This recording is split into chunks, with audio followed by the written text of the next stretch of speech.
कसब्याचा निकाल लागतो आणि थोडं जर इकडे तिकडे झालं, एखादं बंडखोर एखादा बाजूला गेला तर चिंचवड प्रमाणे निकाल लागतो.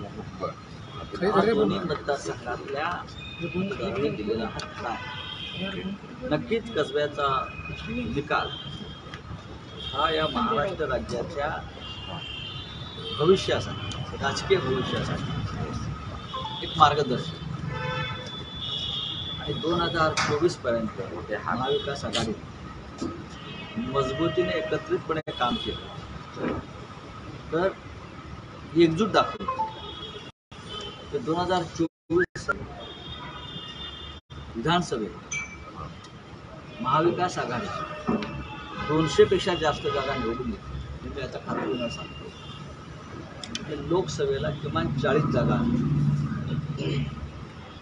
चिंचवडमध्ये मी अजूनही सांगेन की आमच्या सगळ्यांकडून ती चूक झाली काही बाबतीमध्ये.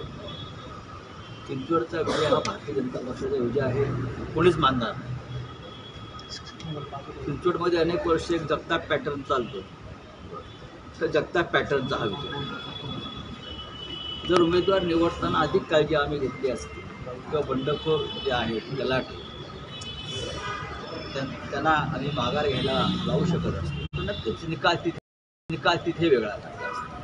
सत्तेचा वापर कशा पद्धतीने होऊ शकतं याचं दर्शन या निवडणुकीत घडलं. हो, पण सत्तेचं दर्शन, प्रदर्शन, विकृती हे सगळं होऊन सुद्धा कसब्यातल्या किंवा पुण्यातल्या सुजाण मतदारांनी सत्ताधाऱ्यांना जी चपराक दिली त्यापासून त्यांनी धडा घेतला.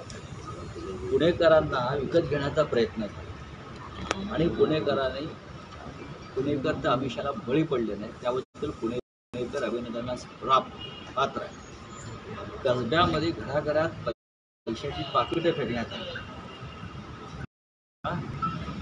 हे काँग्रेसचे जे विजय उमेदवार आहेत रवींद्र धनगर त्यांचं काम नाही, तो साधा कार्यकर्ता. मग कोणी केलं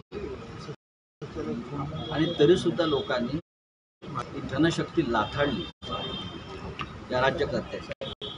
मुख्यमंत्री, गृहमंत्री असलेले उपमुख्यमंत्री, त्यांचं कॅबिनेट एका कसब्यामध्ये म्हणजे रोज मंत्रिमंडळाच्या राजेत बसलं होतं.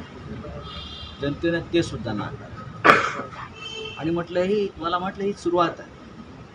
कसबा तो झाकी है महाराष्ट्र अभी बाकी है, ही जी घोषणा महाराष्ट्रात सध्या चालते आहे त्याची सुरुवात. सर छापी बघायला मिळणार का? कारण नाना पटोले असं म्हणतात की आम्ही पुढच्या निवडणुकांमध्ये आमची म्हणजे स्थानिक स्वराज्यामध्ये खास करून एकला चळवळीची भूमिका आहे. म्हणजे लोकसभा स्थानिक स्वराज्य संस्थांचा विषय हा स्थानिक पातळीवर घेतला जातो. नाना पटोले यांच्याशी सहमत आहे की तरी आम्ही एकत्र जिथे शक्य आहे. ग्रामपंचायती, पंचायती, जिल्हा परिषदा हा वेगळा विषय आहे. आम्ही आज चर्चा करतो विधानसभा लोकसभा.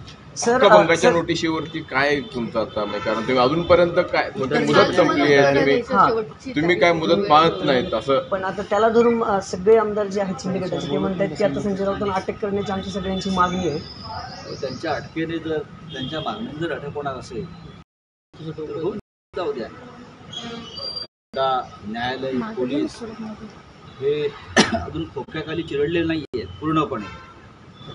अजूनही काही रामशास्त्री जिवंत आहेत. 40 आमदारांनी आधी स्वतःचा अंतराळ तपासावं. करप्ट प्रॅक्टिसचा उपयोग केल्याबद्दल हे सगळे आज जायला पाहिजे. न्यायालयात त्या संदर्भात खटला सुरू. नोटिशीला उत्तर काय देणार? विधिमंडळाचा पूर्ण आदर करतो. माझं विधान हे एका विशिष्ट गटापुरतं होतं, सगळ्यांना माहिती आहे. माननीय शरद पवार साहेबांनी त्यावरती उत्तम भाष्य केलेलं आहे. एका विशिष्ट कुटीर गटाच्या बाबतीतच मी हे विधान केलं आहे. चोर मंडळ विधिमंडळाला, संसदेला अशा प्रकारच्या भाषेमध्ये बोलणारा मी माणूस नाही. कारण या सभागृहाचा सदस्य, मला माहिती आहे कायदा, संविधान, घटना, नियम. त्याच्यामुळे मी आता दौऱ्यावर आहे. मी आता पुण्यापर्यंत पोहोचलो. ती नोटीस मला वाचावी लागेल. माझ्या गैरहजेरी सरकारी कागद कोणी फाडणार नाही. तो गेल्यावर ती पाहिन आणि उत्तर देईल त्यांना. सर संदीप देशपांडेंवर जो हल्ला झाला सर त्यातले काही दोघे जण जे मला माहितीच ठाकरे गटाचे मला त्याविषयी काहीच माहिती. किरीट पण सोमय्या तुमची- या देशातल्या या राज्यातल्या कोणत्याही नागरिकावरती हल्ला होऊ नये.